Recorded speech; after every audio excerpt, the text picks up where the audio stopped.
Hey YouTube, welcome to my obligatory Banlist video. Woo!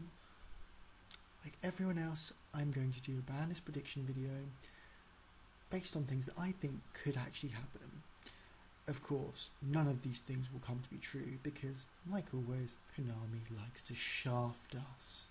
So, here we go. Right, so to start with, we're going to have the ban section, and I'm going to start with BLS. This card, I thought it was ridiculous when this card came back. It's one of the best top deck cards in the game. It is probably the best standalone card in the game.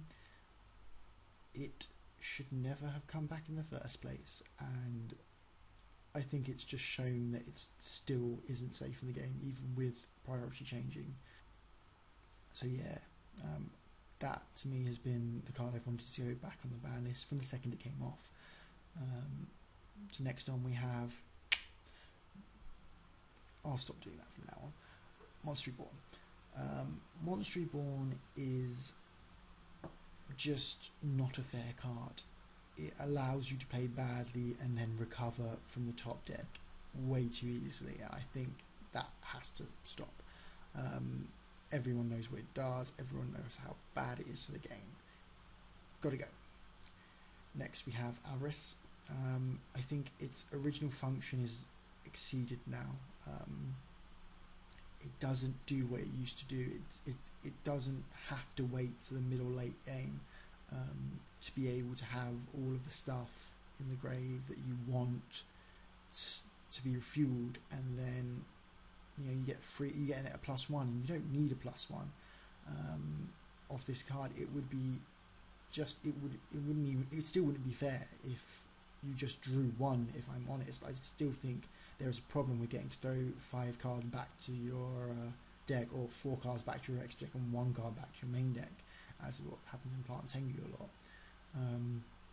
I just don't think it does what it used to do. I think it's got to go banned. I think we need something new to replace it. This is true, but Avarice is not a fair card anymore. Next, Shockmaster.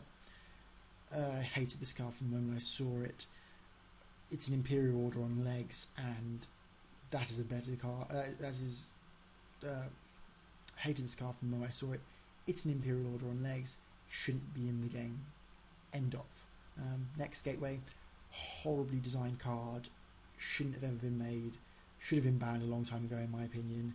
And the rest of the SAMs just left how they were. This card just shouldn't be around anymore. I don't think it really needs to go. Next, One Day of Peace. Horrible card design, like many others that Konami have written, but this goes above and beyond, because it's not only is it horrible card design, it doesn't promote any kind of good Yugiohs and good winning. It just actually encourages boring OTK decks that don't allow any player interaction, which is a step beyond plenty of other cards in the list which are just horribly sacky. Okay, next one's the limited section, starting off with Wind Up Shark.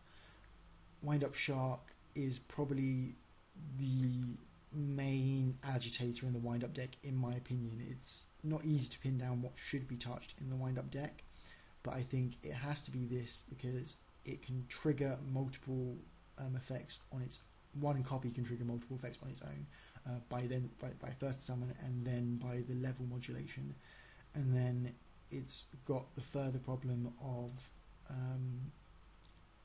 giving so many open access and options, giving so many extra special summons. It's just a problem card, and I think it's the fairest of the cards in the deck to take. Next, Typhoon. In my mind, I played between banning Storm and hitting MST, and in the end I rested on MST down to 1, because I think you need Heavy Storm for the threat of Heavy Storm more than anything, to prevent it being completely back row heavy formats. But at the same time, I think you need to be able to have some back row. You shouldn't have to fear every time that you set 1 that your opponent's just going to MST it. That's not how the game should be played either. And so I think this mitigates the problem and regardless, you still have the options of Dust Tornado and Night Beam's Call On in the side deck, so it's not a massive deal. We have more options than we ever had on the case of back row removal. Next, Rabbit. This is more because it's the simplest hit in essence to deal with both Verse and Rabbit. In truth, Rabbit wouldn't be a problem if it wasn't for the XYZs that you could make with the stuff you would bring out with Rabbit. Make a Lagia and then set 5 back row. That's what actually makes it the problem. It's more to do with that lag, and similarly with the Verse, the monster that I forget the name of that can prevent special summons and search. Finally, for the limiteds, Tour Guide. Tour Guide, in my opinion, should have been designed in such a way that made it only usable in Fiend decks. And I think the problem is that it's too much of an engine card. I don't like one card engines. I don't think it's good for the game. I don't think you should be able to summon one card and then get a 2,500 beat stick or a 3,000 type beat stick or any other, or a Leviair out of it or anything else. You should have to work for your XYZs. On the semi-limiteds, and 2 cards. Firstly, Book. It doesn't need to be on the limited anymore. It's done nothing so far, this format and the format 4. It's time that it starts creeping back up the list and we can see if it does anything. Secondly, Sork. BLS banned, and to be honest, I don't think Sork ever really warranted going onto the list in the first place. I think it was more out of the fact that BLS was in the game and they had to do something, in my opinion. It probably would be likely in future, in my opinion, that without BLS in the game, Sork would probably go to 3. Then we have no longer on the list, and firstly, TG Striker should never have been on the list in the first place, in my opinion, and that's the end of that. Secondly, Mirror Force.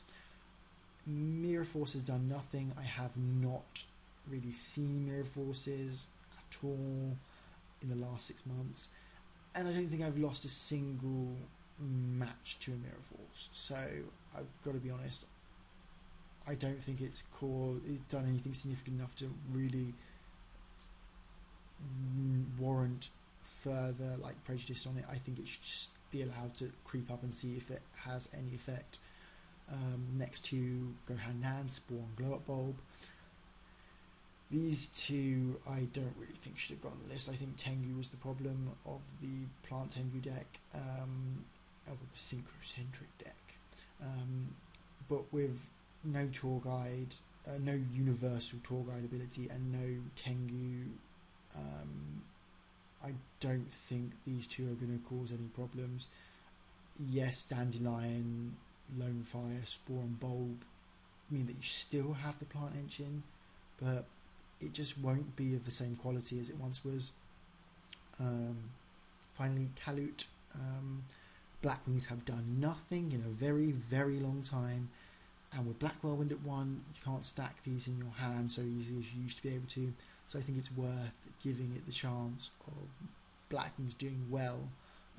Again, I don't think there's much wrong with Kalut, to be honest. It's pretty decent card design,